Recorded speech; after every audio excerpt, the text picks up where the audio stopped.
இப்போ பாருங்க இந்த கொஸ்டின் போன சம்ல வந்து ரூட் ஆஃப் ஏபி அதுக்கு பேர் வந்து பெருக்கல் சராசரி ஜாமெட்ரிக் மீன் அப்படின்னு சொல்லுவாங்க இங்கிலீஷ்ல. இதுல வந்து அரித்மெட்டிக் மீன் கூட்டு சராசரியா கண்டுபிடிக்கணும். Show that the value in the conclusion of LMV, that is Lagrange's mean value theorem, for the function f of x equal to on any interval கொடுத்துருக்காங்க. ஃபங்க்ஷன் கொடுத்துருக்காங்க, இன்டர்வல் எனி இன்டர்வல்னு கொடுத்துட்டாங்க. எந்த இன்டர்வலா வேணாலும் எடுத்துக்கோங்க. இதுல positive, negative, rational number, irrational number, எந்த interval வேணாலும் எடுத்துக்கோங்க. எடுத்துட்டீங்கன்னா அதனுடைய வேல்யூ என்ன இருக்கணும்? c னுடைய வேல்யூ a+b/2 வருதா அப்படின்னு சொல்லி கேட்குறாங்க. ரைட், இப்போ எது எடுத்துக்குவோம்? இப்போ உதாரணமா ஒரு இன்டர்வல் போனது மாதிரியே 4,9 அப்படின்னு ஒரு இன்டர்வல் எடுத்துக்கோங்க. இது a, இது b. இது ரெண்டையும் பிளஸ் பண்ணி 2ஆல டிவைட் பண்ணுங்க, 6.5 கிடைக்கும். இப்போ 6.5 6.5 அப்படின்னு அர்த்தம். 6.5ங்கிறது இந்த 4க்கும் 9க்கும் நடுப்புற நிச்சயம் வருதா இல்லையா? இப்போ வரும். அதை தான் நம்ம ப்ரூவ் பண்ணணும் இப்போ. ரைட், இப்போ என்ன செய்யறோம்னு பாருங்க. முதல்ல f of x first point. f of x என்னன்னு எழுதிக்கங்க. ax² plus bx plus c. Interval என்ன கொடுத்துருக்காங்க? எனி இன்டர்வல் a, b அப்படின்னு கொடுத்துருக்காங்க. ஸோ எந்த இன்டர்வலா இருந்தாலும் இங்க f of xல நீங்க சப்ஸ்டிட்யூட் பண்ணீங்கன்னா உங்களுக்கு ஃபைனைட்டான வேல்யூ கிடைக்கும். ஸோ தொடர்ச்சியான வேல்யூ கிடைக்கும்.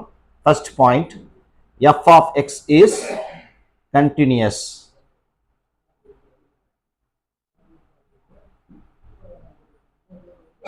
on closed interval a, b. a, b என்ற மூடிய இடைவெளியில் f of x தொடர்ச்சியானது. இரண்டாவது,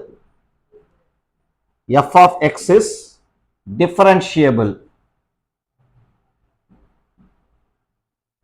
on open interval a, b. திறந்த இடைவெளி a, b will f of x ஆனது வகையிடத்தக்கது. ஏன்னா இது அன்டிஃபைன்ட் ஆகிறதுக்கான வேல்யூ கிடையவே கிடையாது, அதனால வகையிடத்தக்கது. அடுத்தது என்ன வேணும் எனக்கு? f of a கண்டுபிடிங்க. f of small a, ஏன்னா இங்கே தானே இருக்கு நம்மளுக்கு f of a வேணும்.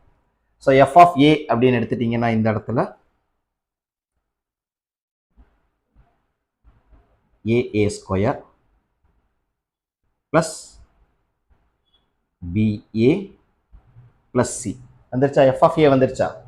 அடுத்தது f of b கண்டுபிடிச்சுக்கங்க. f of b a into b² plus bb plus c. இது வந்துருச்சு. அடுத்தது f dash of x கண்டுபிடிங்க. இப்போ டிஃபரன்ஷியேட் பண்ணணும். ax² plus bx plus c இருக்கு இல்லையா, அதை டிஃபரன்ஷியேட் பண்ணணும். a கான்ஸ்டன்ட் அப்படியே எழுதியாச்சு. x² டிஃபரன்ஷியேட் பண்ணா 2x plus bx னுடைய டிஃபரன்ஷியேஷன் b. c டிஃபரன்ஷியேட் பண்ணீங்கன்னா கான்ஸ்டன்ட் 0. இப்போ இது வந்துடும். இப்போ f dash of c அப்படின்னு ஒரு வேல்யூ சேர்த்து அவ்வளோதான். 2ac plus b வரும். இப்போ ஃபங்க்ஷன் f of xங்கிறது கண்டிஷனை சாட்டிஸ்ஃபை பண்ணுது இல்லையா? ஸோ லக்ராஞ்சியஸ் மீன் வேல்யூ தியரம் படி f dash of c is equal to f of b minus f of a divided by b minus a. So f dash of c என்னன்னு கண்டுபிடிச்சு வச்சிருக்கோம் நம்ம. இங்கே எழுதிப்போம். f dash of c தெரியுது நம்மளுக்கு. 2ac plus b equal to f of b இங்க இருக்கு ab²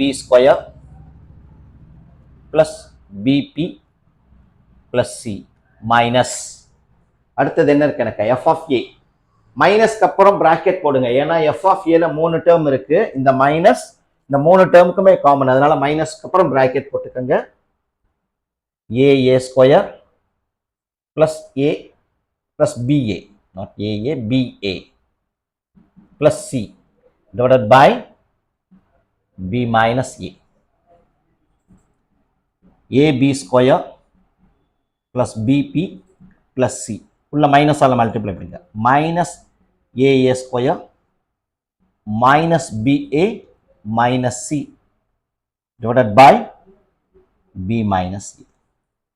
அந்த பிளஸ் சியும் மைனஸ் சியும் நமக்கு கேன்சல் ஆயிடும். அடுத்தது பாருங்க, இந்த டிக் பண்ணியிருக்க டேர்மை கணச்சுக்கோங்க. இது ரெண்டுலேயும் எனக்கு காமனா என்ன டேர்ம் இருக்குன்னா a இருக்கு.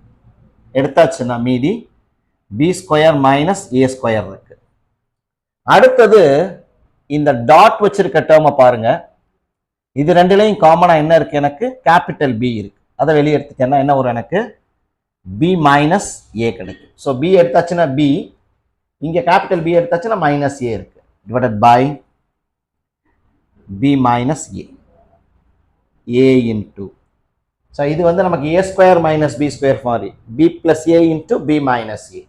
இங்க b square minus a square இருக்கு. அப்ப b minus a into b plus a plus b into b minus a divided by b minus a. So இந்த பிளஸுக்கு முன்னாடி இருக்க இது ஃபுல்லா ஒரு டேர்ம், இந்த பிளஸுக்கு முன்னாடி இருக்க இது ஃபுல்லா ஒரு டேர்ம், இந்த பிளஸுக்கு அப்புறம் இருக்கிறதெல்லாம் ஒரு டேர்ம், அப்படிதான் எடுத்துக்கணும் நம்ம. ஸோ இப்போ இந்த ரெண்டு டேர்ம்லையும் காமனா என்ன ஃபேக்டர் இருக்கு அப்படின்னா பி மைனஸ் ஏ இருக்கு. அதை எடுத்துட்டேன். எடுத்தாச்சுன்னா மீதி என்ன இருக்கும்? ஏ இன்ட்டு பி பிளஸ் ஏ இருக்கும், பிளஸ் பி மட்டும் கிடைக்கும். நல்லா பார்த்துங்க, பி மைனஸ் ஏ எடுத்தாச்சுன்னா ஏ இன்ட்டு பி பிளஸ் ஏ கிடைக்கும், பி மைனஸ் ஏ வச்சுன்னா பி கிடைக்கும், பை பி மைனஸ் ஏ. இந்த பி மைனஸ் ஏக்கு இந்த பி மைனஸ் ஏ கேன்சல் ஆயிடுச்சு. ஸோ என்ன இருக்கு எனக்கு? 2ac பிளஸ் பி அது மட்டும் தான் இருக்கு, equal to a into b plus a plus b இருக்கு. அவ்வளவுதான், வேற எதுவும் இல்லை. அடுத்தது பாருங்க, இந்த பிளஸ் பி ஈக்குவல்ட்டுக்கு அந்த பக்கம் போனுச்சுன்னா என்னவா போகும்? எனக்கு மைனஸ் பியா போகும். அப்ப இந்த பியும் இந்த பியும் என்ன ஆயிடும்? எனக்கு கேன்சல் ஆயிடும். ஸோ கேன்சல் ஆயிடுச்சு. மீதி என்ன இருக்கு இந்த பக்கம்? 2ac is equal to a into b plus a இருக்கு. இப்ப என்ன செய்யணும்? இந்த a ப்ராடக்ட்ல இருக்கு, இந்த பக்கம் போனா டிவிஷனுக்கு போகும். அப்ப இந்த ஏவும் என்னவாயிடும்? எனக்கு கேன்சல் ஆயிடும். So 2c is equal to b plus a. இப்போ c is equal to b plus a நாலும் சரி a plus b நாலும் சரி ஒன்று தான், a plus b divided by 2 which is belongs to a comma b. That's all. So இதை தான் நம்ம ப்ரூவ் பண்ண சொல்லியிருக்காங்க. நம்ம ப்ரூவ் பண்ணியாச்சு. அடுத்த செம்ல நம்ம மீட் பண்ணுவோம்.